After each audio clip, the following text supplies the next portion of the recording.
New Zealand is starting to count the cost of the magnitude 7.5 earthquake that rocked the upper part of the South Island early on Monday. More than 1,000 tourists are stranded in a small town without power or sewage systems. The official death toll still stands at 2. The economic cost is expected to run into the billions of dollars because of the structural damage to road and rail links. Stranded on a tiny island in a broken landscape, these cattle symbolic of the earthquake devastation in New Zealand's Upper South Island. Only 2 people have died, despite the many dozens of homes and buildings destroyed by one of the biggest quakes in New Zealand history that's left hundreds homeless. Some very short-term practical issues that need to be resolved, making sure that we get more water, food and ultimately people in here to support the nearly 600 people that are at the welfare centre, because the road access points here are blocked off. The only way through is flying people in and out. Major road and rail links have been swept away by massive coastal slips, which will take months to clear and cost billions of dollars to repair or replace. The Upper South Island is a popular tourist area, and many visitors found themselves stuck with nowhere to go. Caravan started shaking, we wake up with a big fright, what's going on? Look outside, see the cars moving around. The most urgent problem is the evacuation of around 1,200 tourists trapped in the small whale-watching town of Kaikoura, which has been cut off by slips. Get me out. It's hard. Sorry. With power and sewerage cut and drinking water in short supply, there's a real risk of health problems. A Navy ship is expected in the area tomorrow to help evacuate stranded tourists, and military helicopters are also being used to get people out. We're standing here in the Papatea Fault, a few kilometres south of the Clarence River Bridge on the Kaikoura coast. Looking here at the fault plane, the plane of movement along the fault itself, where this side here has moved up by about 1.5 metres, and we can see the gravels here and the gravels on that side. But what's really interesting is that we can see lines of movement here on this fault plane which are moving down a little bit in this fashion. And that means we can see, it looks impressive that we're standing here 1.5 metres high, but in fact most of the movement has been along a plane something like this. So this side here has moved forwards by many, many metres. These fault scarps form very, very quickly, and we know from earthquake physics that probably this fault scarp ruptured across here at a speed of about 3 kilometres a second. So this has uplifted a very large area of new reef here, and the locals here describe not the earthquake noise, but the noise of water running off the top of this uplifted platform here. They said that the noise was just horrendous. And on this side, on the downthrown side of the fault, it's actually still even come up by about 1.5 metres. On the other side, there's as much as 6 metres of uplift.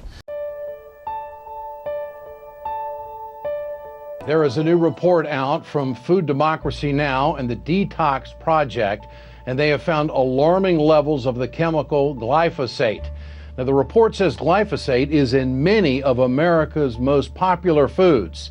Folks, this is a weed killer, glyphosate, and it was classified by the World Health Organization as a probable human carcinogen.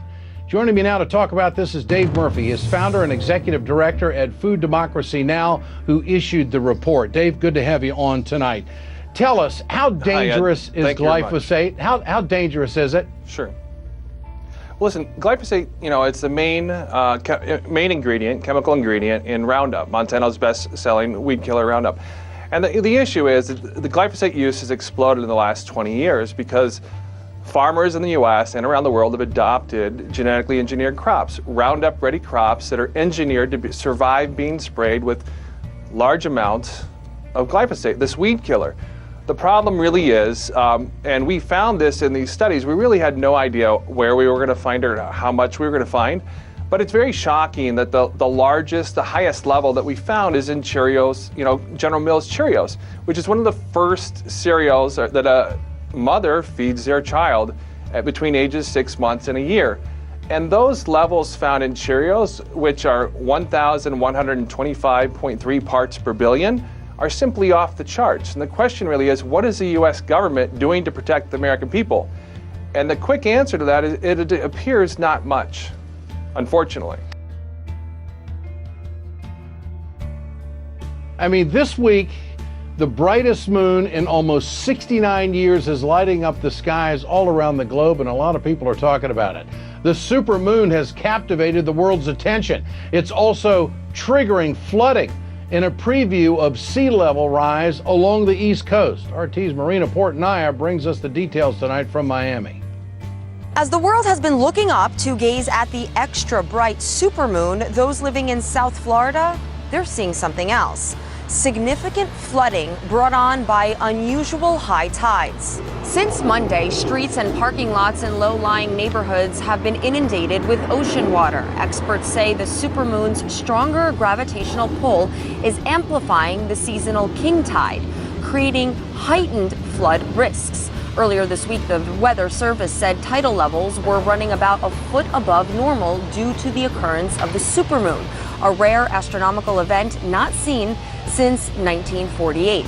Some say the flooding sparked by the supermoon offers a glimpse of the sea level rise coastal cities like Miami are battling as a result of climate change.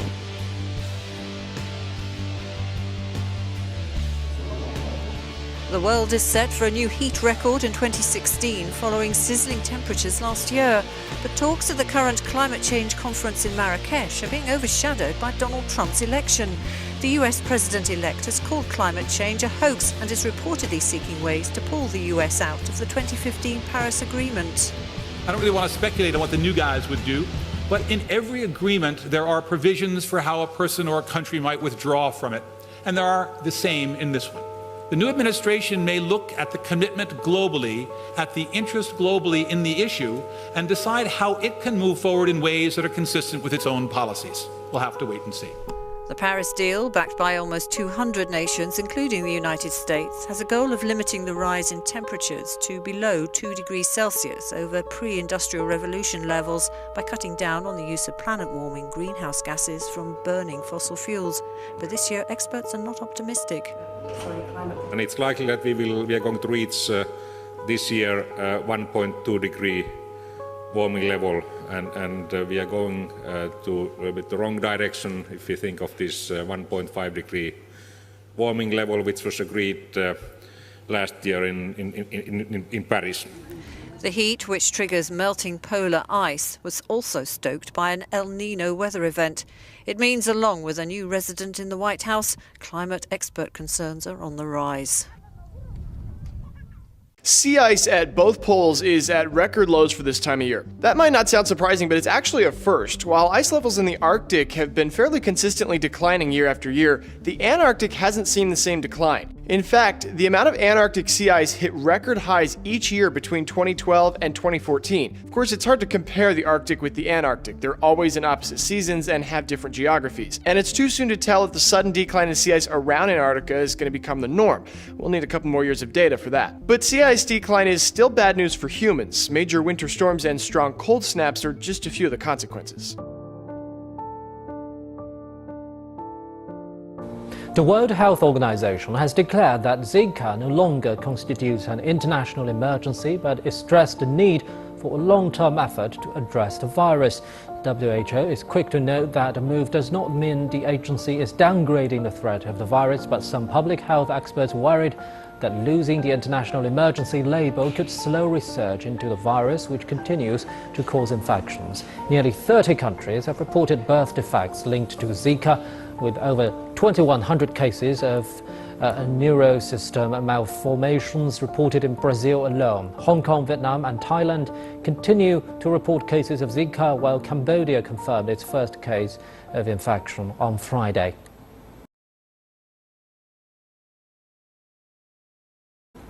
Russian President Vladimir Putin and US President-elect Donald Trump have agreed to end economic ties between their countries. The two spoke on the phone on Monday and discussed a host of issues. Putin said Moscow is willing to communicate better with the new US administration. They also discussed Syria and counter-terrorism efforts.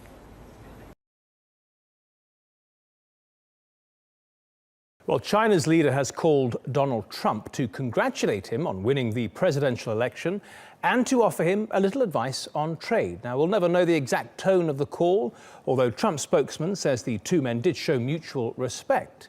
But consider this. Trump has for months criticized and threatened China because he believes when it comes to trade, China cheats. Is it all about to get very serious, as our Sukri reports? Donald Trump rode to victory in the race to the White House partly on his promise to get tough on China. Over the course of the campaign, he repeatedly hammered home the message that he would punish it for underpricing its goods. One of the measures he's proposed is levying a punitive 45% tax on Chinese imports.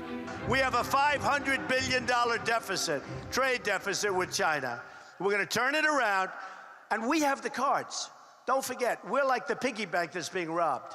We have the cards. We have a lot of power with China. The actual figure is rather different. America's trade deficit with China was about half that amount, coming in at $258 billion for the first 9 months of this year. While still large, that's down 6.3% from the same period in 2015. Now that Trump has won, both sides are sounding rather more conciliatory.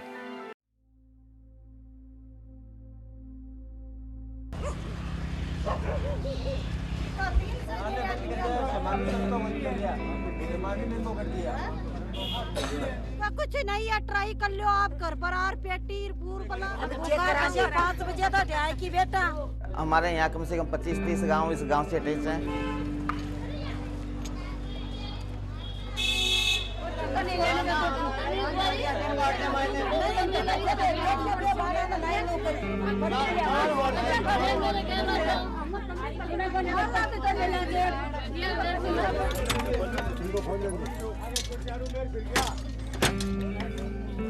These are the first few people being let into the bank now that it's open, a few at a time.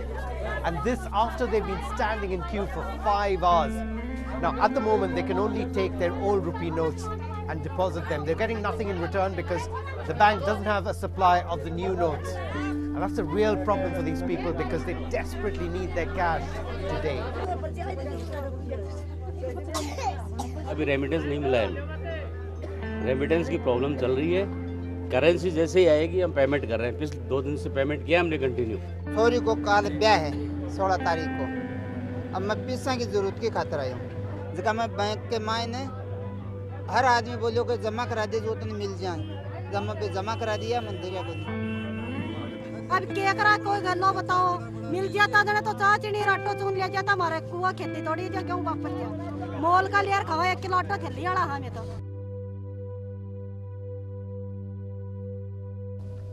Germany's auto giant Volkswagen and its labor unions have agreed to 30,000 job cuts by the end of year 2020.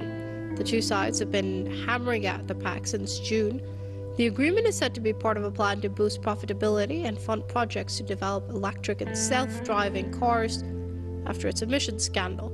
The automaker says the pact foresees 3.7 billion euros in annual savings at Volkswagen's namesake brand.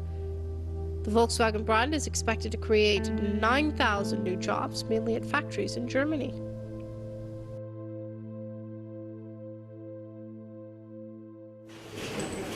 Authorities in France have arrested 7 men and say they foiled a terror plot which was envisaged for some time. Bernard Cazeneuve, the country's interior minister, did not reveal the site of the planned attack, but said an anti-terrorist operation led by the General Directorate for Internal Security under the authority of the judiciary took place overnight between Saturday and Sunday in Marseille and Strasbourg. It led to the arrest of 7 people aged between 29 and 37 of French, Moroccan and Afghan nationalities. Most of the arrested suspects are said to have come from Strasbourg, but the city and its famous Christmas market are not reported to have been the target of the planned attack. France remains in a state of emergency following last year's Paris attacks, which left 130 people dead.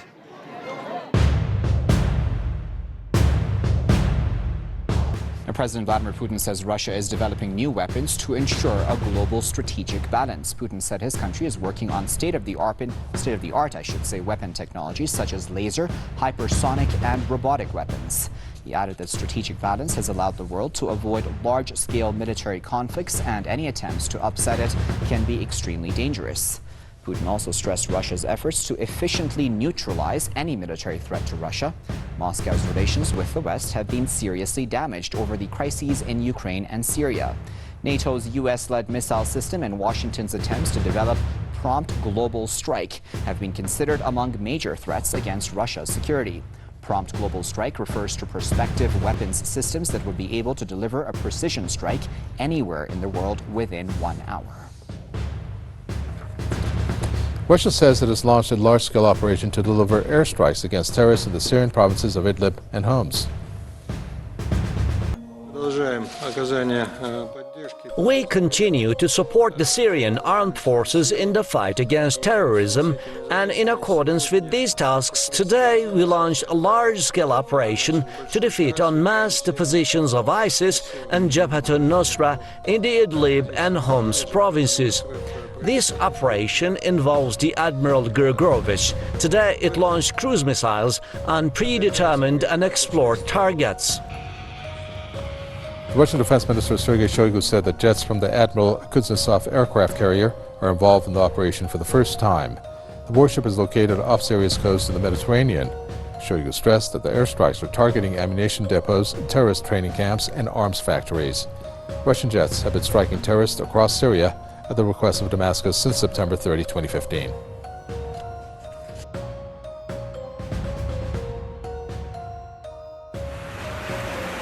The World Health Organization is condemning a wave of attacks on hospitals in Syria. Airstrikes reportedly pounded neighborhoods around a children's hospital and a blood bank in rebel-held eastern Aleppo on Wednesday.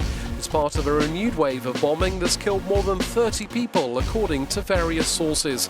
The WHO says there have been heavy attacks on 5 hospitals in Aleppo and Idlib since Sunday. The little boy is told by his big sister not to be afraid. But their faces can't hide the fear, the pain, or the dread of knowing their family is buried under the rubble. Rescuers frantically look for survivors amid the haze of dust, debris, and the usual lingering smell of explosives. The girl in the Al Firdaus neighborhood says her brothers are still there. They were in the balcony, she tells her grandfather. Hundreds of the nearly 3,000 residents of Aleppo have been killed since Tuesday, and Syrian government forces resumed intense airstrikes and artillery attacks. One sibling is rescued from the house, but it's not clear how or where he'll be treated. The World Health Organization says there are no hospitals left in eastern Aleppo because they've been bombed by airstrikes. Now, Syria has called for an international probe into the use of chemical weapons by foreign-backed militants in the flashpoint city of Aleppo and elsewhere in the country.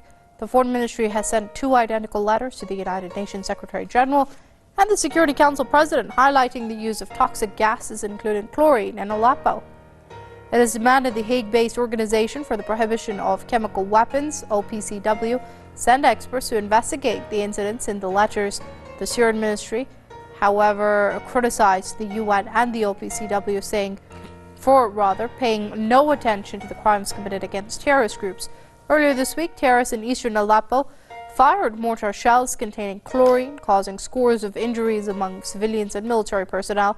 The Russian military has found traces of chemical agents and toxic gas cylinders during a search operation in the southwest of Aleppo.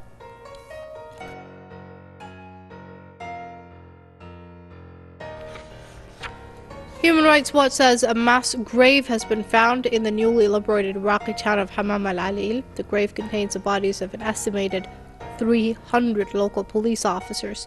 The HRW says the victims were most probably buried by Daesh terrorists who were in control of the town before it was freed by Iraqi troops 3 weeks ago. Local witnesses have said Daesh terrorists used the grave to bury the security forces after shooting them to death or beheading them for not obeying Daesh commanders. The town of Hammam al-Alil lies south of the Daesh-held city of Mosul. The Iraqi army managed to liberate the town as part of the major operation to liberate Mosul.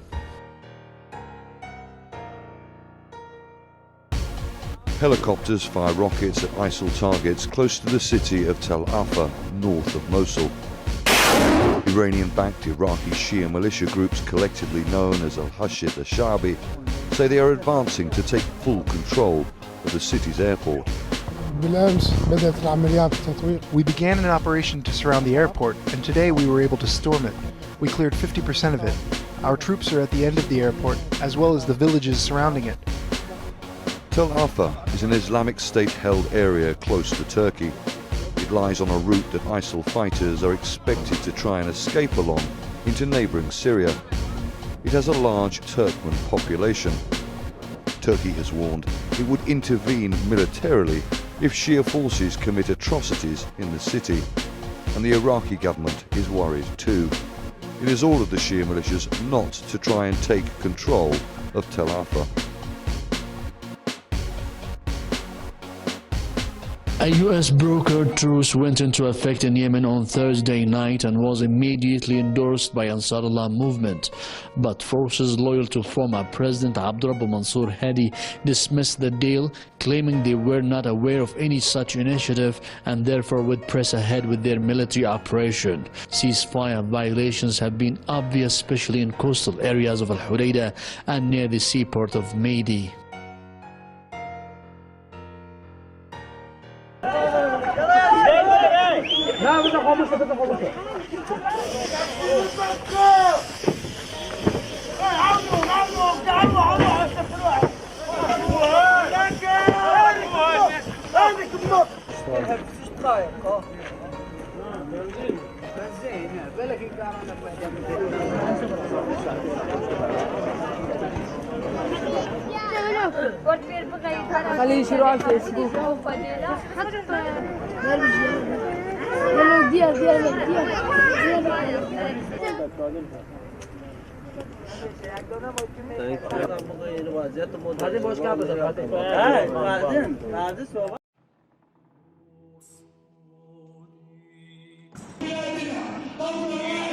Hundreds of Palestinians have rallied in the besieged Gaza Strip following the Friday prayers to slam Tel Aviv's ban on the Muslim call to prayer.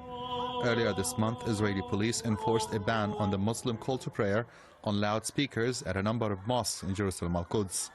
Israeli Prime Minister Benjamin Netanyahu has already backed a bill in the Israeli Knesset aimed at limiting the sound of prayer calls coming from Palestinian mosques in Jerusalem Al-Quds and other Palestinian cities.